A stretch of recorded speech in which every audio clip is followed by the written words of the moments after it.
Welcome to My Mentor. This is a platform that seeks to provide world-class mentoring content by leveraging on the skills, experiences, wisdom, and knowledge of established professionals, leaders, business people, and entrepreneurs. We seek to inspire, empower, and challenge professionals and individuals to reach the next level in their professional, business, and career leadership journeys. Welcome to the next level. Back to your example where you sat next to the CEO and you asked that stupid question. Yeah.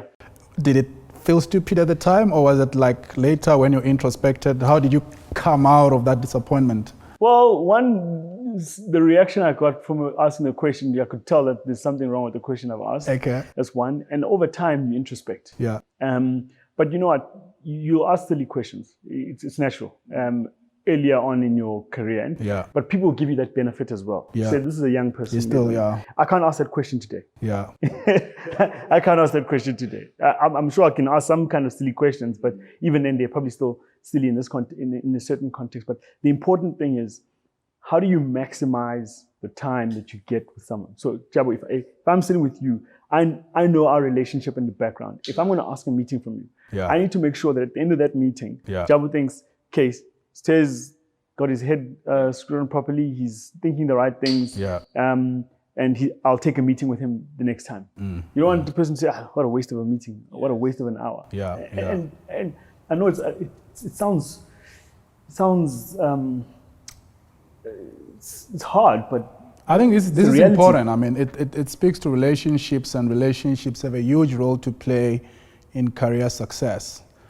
So these are important points. There are nuances we need to be aware of. Yep. Yeah, certainly.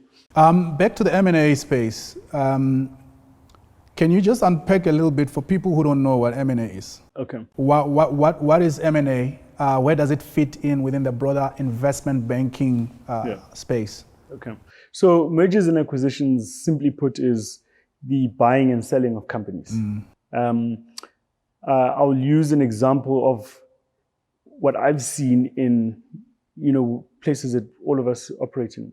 So I've seen in my uncle's a doctor, right? And if you go to many of the townships in this country, you'll see a doctor on one corner and another doctor on that corner and a doctor on another corner, right? If you go to other areas of the country, you'll see a medical center where you've got 5 doctors operating in one building with maybe same or different disciplines. Now, let's go back to the township where you've got those 3-4 doctors operating their own practices, right? Each one of those guys, let's assume, has got an admin assistant, has got a person who does the finances, each one of them, right? Now, the thesis behind mergers and acquisitions, or why you'd want to buy a business, is to say, if all those 4 guys came together, they could, one, share one space. They don't have to each own 5 different properties, costs, right? So it's a reduced, let's call it rental for them. They could probably make use of 2 assistants as opposed to 4 assistants, right? And the other 2 assistants that are available could be used to do other things. Unfortunately, the world of M&A is quite shrewd at times. We talk about synergies, and that is where you'll say, okay, if you put these 2 businesses together, you don't need 100 plus 100 people. You can make use of just 100 people here. So you let go of 100 people. Now, globally, the thinking behind M&A is that those people who lose their jobs will be able to find jobs tomorrow. But we know that in the South African context, that's not the case. And that's why we've got organizations like the Competition Commission who needs to approve on transactions because we need to make it, we need to make M&A work in a way that suits our environment. Is it all about cost savings? What about the revenue side of it? No, there's also revenue synergies. I'll give you an example. We once advised a client who was big operator in another country that wanted to buy that, and they had a small operation in South Africa. Let's say they had a 10% market share. They wanted to buy another player that had, let's call it, a 30% market share. Now, the thinking was that if the market price of this product is 1,000 Rand, right, and you're operating 10% of the market, you can price the same as everyone else. But if you control or have influence over 40% of the market, you then have greater say in the supply of the product. And therefore you can push up your price, because if people don't buy from you, then 40% of the market isn't serviced. I suppose that's where the Comcom comes into play. Of course. But I think we all have our roles Yeah. and places Yeah. in society, because we also help our clients deliver on their commitments Yes. to their shareholders. Yeah. Because this is a value creation dynamic. Yeah. But obviously it must be within the rules, within fairness to employees, to stakeholders, to the various stakeholders of a company. What does a typical day of an M&A analyst looks like in an investment banking setting? So maybe let's just talk about the various role players in a transaction. So in an M&A context, you will seldom, if ever, find yourself doing the same thing that you've done before. Mm-hmm. That's just a general rule. No 2 days are the same. Mm-hmm. But the general work that you would do as let me just answer the people you'd have in a deal team. In a deal team, you'd have typically what they call an analyst. That's the most junior person in the team. Yeah. You'd have an associate, second most junior. You'd then have a VP. That's the level that I'm at. Yeah. You'd have a director. Yeah. Now, depending on whether you're at an international bank or a local bank, there'll also be a managing director over and above a director. But let's say that's the head of the division, right? Usually. Yeah, of a division or of a. So he's not involved in the day-to-day. Yes, but he's got the relationships, he's got the yeah, experience. yeah. So let's call it, there's about 4 to 5 people on a transaction from one side advising one particular client. Yeah. Now, the analyst would typically be responsible for quite a lot of the admin. In meetings, you must take notes. In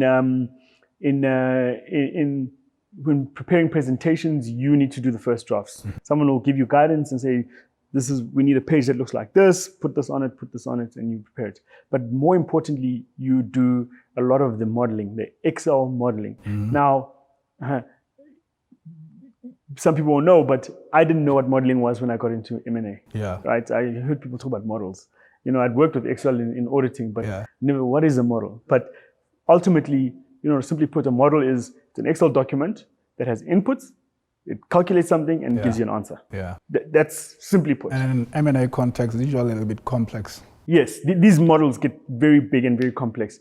And these models in an M&A context are valuation models. Yeah. So it's a DCF, or discounted free cash flow model.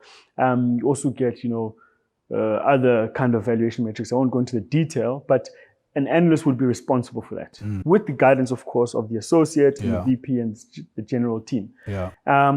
As you go through the years, you become responsible for more things: general project management, engaging with the client on execution matters. But going back to the analyst, you need to be technically capable. Interestingly, some people would think that in M&A you only have accountants. That's not the case. Quite a lot of the people I've worked with have been engineers, they've been lawyers, economists, actuaries. What else? Sometimes people from arts. Yeah, you get in the arts, and especially in the international context. If you go to the US and London, in those environments, the reason that is because they treat the people coming in as having the same basic knowledge, and they don't say, look, okay, we want a CA because CA's got better skills or anything like that. They just assume that you all have the same knowledge, and then they'll take you through their own training programs to make you, able to work in that environment. I think in the South African context, unfortunately, we're still very much weighted towards guys who've got experience in some shape or form. Yeah. And typically it's guys who have come out of CA programs. Yeah. So if you're an analyst, you get to work at 8:30, and then you go home, what time? Okay, it depends, right? But I think you should expect to do at least 12 hours a day. Okay. In a week. And how do people manage that? It's quite a taxing requirement. I think it's closely aligned to if you have a deep interest for it, passion. You are able to, be calm, take a step back, and all of this. And obviously, you must exercise. You have general energy to be able to cope. But I think I always say to people that I've interviewed is that at 11 o'clock at night, when you're still in the office, the only thing that keeps you going is passion. Yes. If you don't have a passion for something, then for investment banking, then it's just not going to work. Yeah. And I've seen people come in thinking they have the passion for it, but the dynamics of it are just so complicated. And you also have to have a very thick skin. let things, if someone says something or client says something to you, Let it is go. what it is, let it go. Yeah. And you move on. And you started as a junior, as an analyst, and now you're a VP. Yeah. What does it take to go through those ranks and end up at the place you're at now? I think it's deep commitment, deep work ethic. You need to be good with people, but being good with people is, you focus on the task and the common objectives. Because ultimately that the people in investment banking or mergers and acquisitions are highly, highly driven people. Yeah.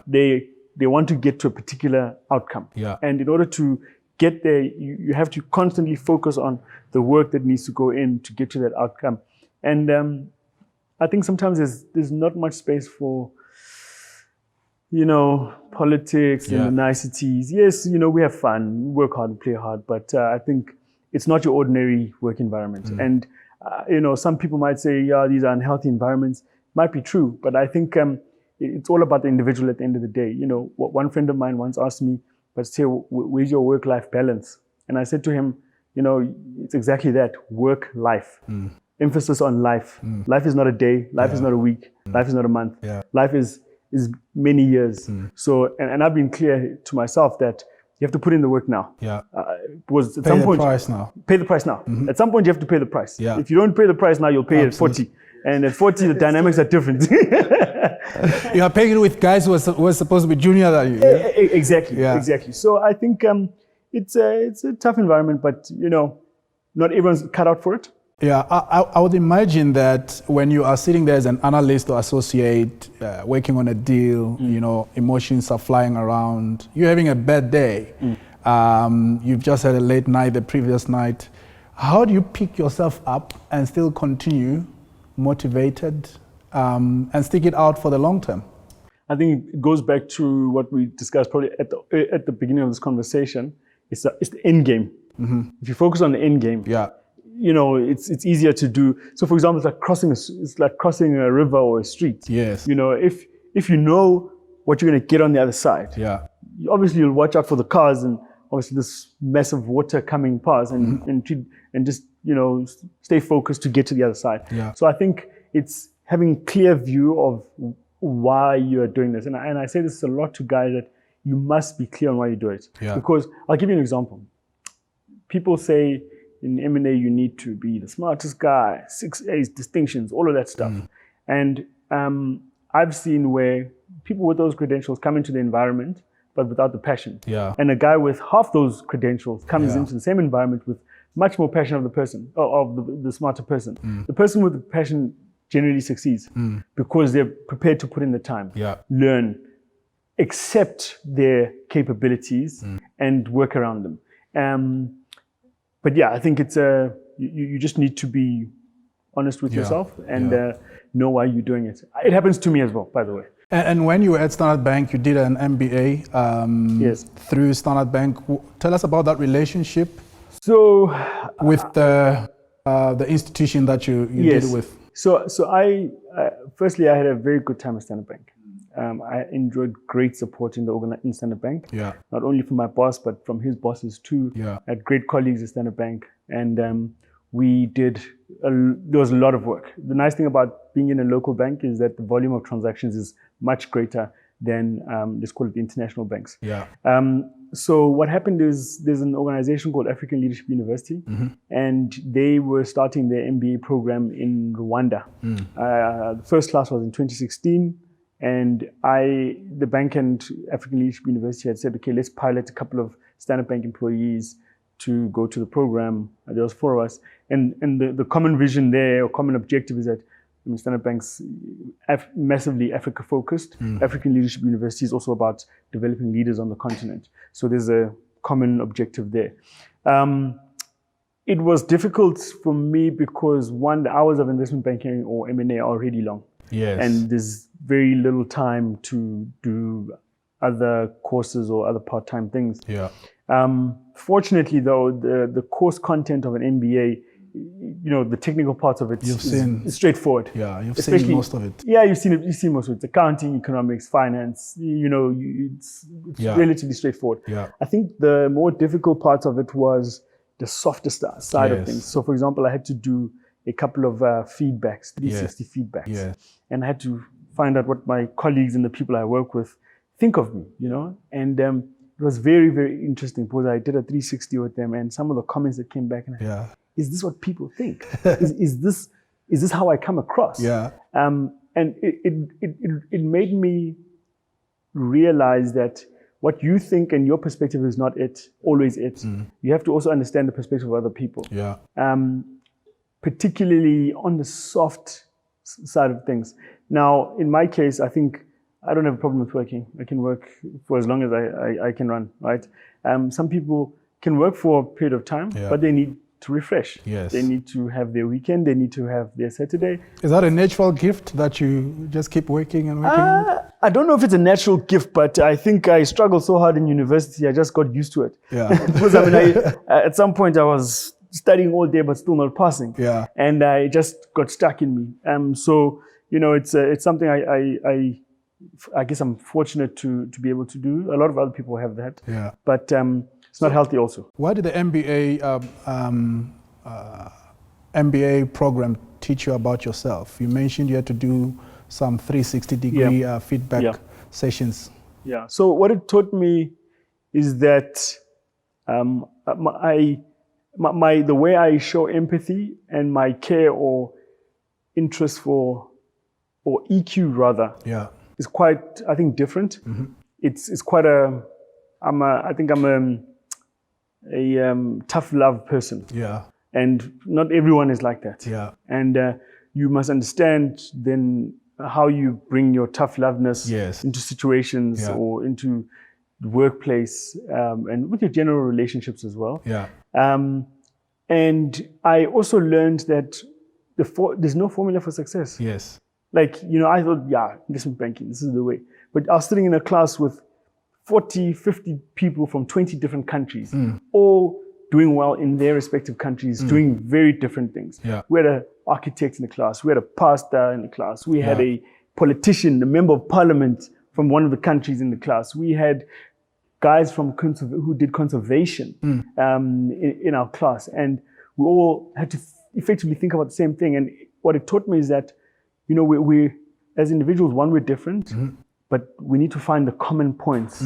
And that's relevant for my work because it's, how do you plug into someone? How do you get the common link, the common conversation? As different as you may be, different backgrounds, there's something that can connect us. And how do you bring that together? I think the course is great, particularly for someone who has a Pan-African view or mindset. If you want to get exposed to... Is it focused in an African Yes. context? So one of the courses is called Doing Business in Africa. Okay. Right? And the course you look at a lot of case studies. We looked at how MTN set up operations in Nigeria and how they succeeded. We actually had the chairman of MTN Nigeria at some point come and talk to us in the class. Okay. We had a lady who is... they started a city, I can't remember, I think it's in Ethiopia. And she's a medical doctor by training. And, you know, there was obviously a lot of civil wars, I think, in that region of Africa. And, you know, they've done some great social upliftment projects in that country. Yeah. We've had, we had a guy from the DRC come and talk to us and tell us about, you know, his upbringing in the DRC, the work he's doing now in the DRC, the challenges of the DRC. We've had guys, we had Donald Kaberuka come speak to us, who was he was part of the AU, if I'm not mistaken, but he's an economist from Rwanda. Yeah. And he was giving us his views on what success looks like for the continent, what we need to do. So sitting in that class with a diverse group of people coming from across the continent, Yes. what did it teach you about South Africa? That we probably don't appreciate what we've got. I think that's one of the lessons I got. I also think that we haven't been exposed to other people. We don't have not we, all of us, but some people don't really have the Pan-African view or mindset. Yeah. For various reasons. They just have never been exposed to that. Yeah. Right. It's taught me about the laws of economics. You know, what you as a South African would complain about to something somewhere else who says that's perfect, that's fine. They can deal with a salary of 50 rand versus 100 rand, for example. It's taught me that ultimately we're all the same. We just so happen to be growing up and living in environments with different resources. The question is, how do we uplift everyone? How do we become inclusive? And if you look at my LinkedIn profile, anything like that, my CV, one thing I feel strongly about is the power and the ability of business to effect change in society. Look at mining towns. Those towns exist because of mines. Mines are businesses. Mines are the ultimate profits. And you can see that all across the continent. So what I would hope to achieve one day is, in a business context, use business and the profit motive and the capital mindset to improve people's lives. Would you say business has been able to achieve that goal, or has it failed, or is it a mixture of both? It's a mixture. In some instances it has. You also have to think about fairness as well, right? So in an instance where,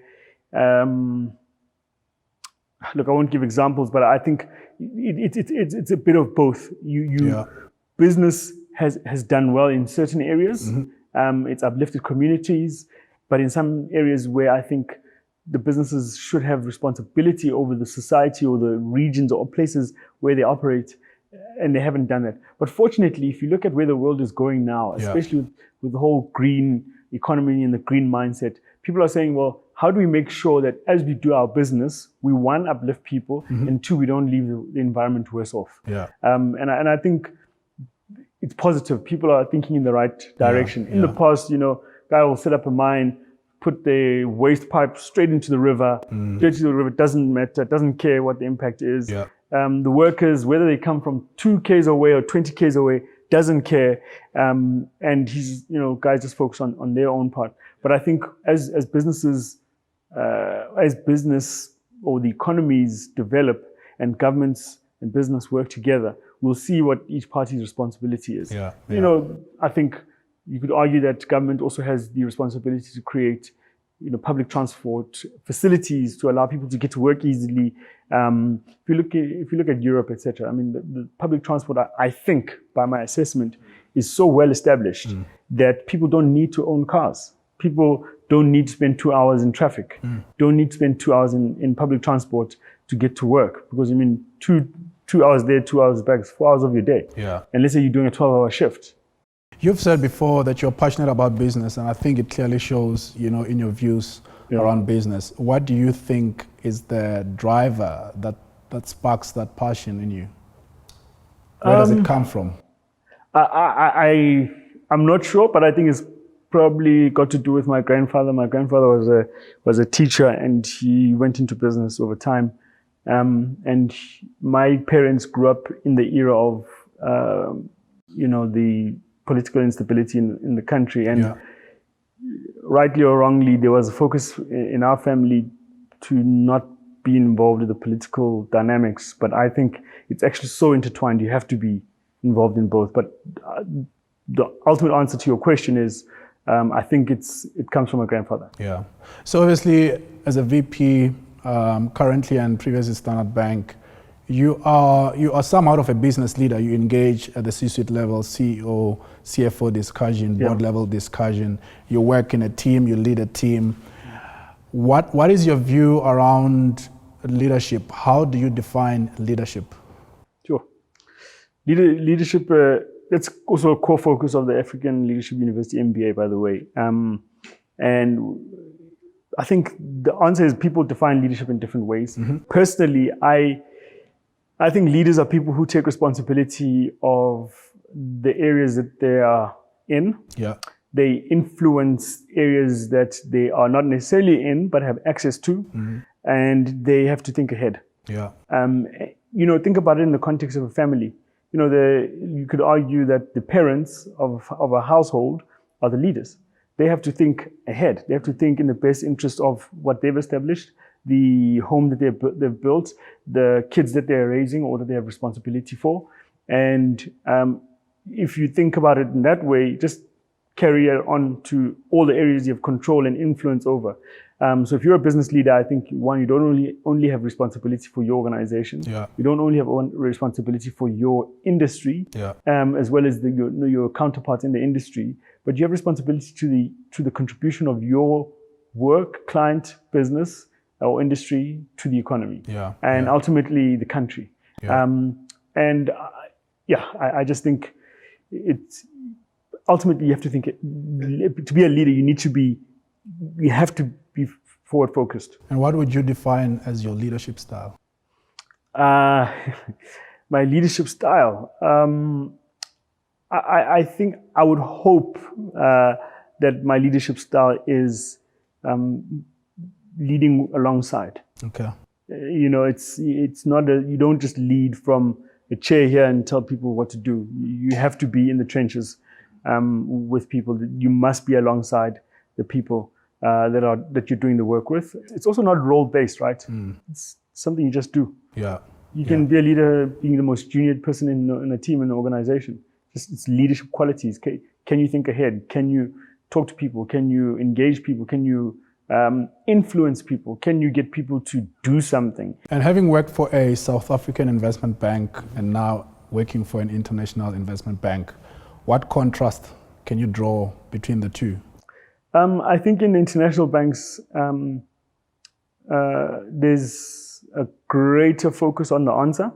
Okay. There's less focus on the politics of answers. Not to say any organization is political or not. I think it's the nature of our country. Yeah. We've also just got certain dynamics that make us a particular way. But in the international dynamics, it's all about competition and capability. That's it. So for example, I've been to our offices in London, and if you get there, you see such a different or wide gathering of people, people from Asia, people from Africa, people from America. And the common objective is maximizing the work that we need to do. Yeah. Deals, transactions, adding value to clients, and that's it. We just focus on the answer. Whereas I think in the local environment, obviously the organizations I think also have to focus on working with our government, for example, to achieve certain things, transformation being one of them. So, the local banks have to focus on particular things, whereas the internationals don't focus on, we wouldn't necessarily be involved, I think. And was there a big gap for you when you moved to the international banking space in terms of mindset, work culture, work ethic, and how you fit into your new environment? There was a bit of a gap. Fortunately, again, the mentor piece has been very crucial, because one of the discussions I had with my mentor is the recipe for success there or at a local bank versus the recipe for success in an international bank is very different. So, in an international bank, from a pure M&A transaction perspective, it's, you want the big deals, you want cross-border transactions, you want transactions that are transformative. Not to say that that's not the focus in the local bank, but the local bank, your ordinary client is a client that's operating only in South Africa. So that's not necessarily the cross-border dynamics is not the major focus.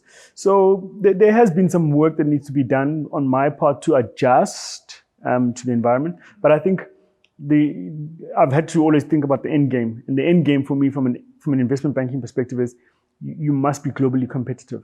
So I've done my part at Standard Bank, doing training there. But can you deal with your counterpart at a Goldman Sachs, JP Morgan, wherever, in New York, wherever? And it's the global competitiveness that I'm more focused on now. And lastly, or maybe two questions before we close. First one is, if someone is watching this, they may be starting off in their career, they're really interested to get into M&A, what advice would you give them? Depending on where they're starting from, assuming you're in first year articles, I think you need to have that end game in mind, and you need to prepare yourself accordingly in your article journey. So get on the tough audits, do the tough work, put in extra hours, stay disciplined, be focused on the technicals. If you're not coming from that kind of environment, start thinking about the M&A world. Yeah. What is it? Yeah. What does it entail? Talk to people, read materials. There are some great books out there, Yeah. investment banking books. And also understand the contribution of just the work that we do to the economy. You know, some people have very negative views about the work that we do. Yeah. And, but you know, we won't all agree on things. Yeah. But The one question I forgot to ask, which I get asked a lot, someone is a qualified CA, an engineer, a lawyer.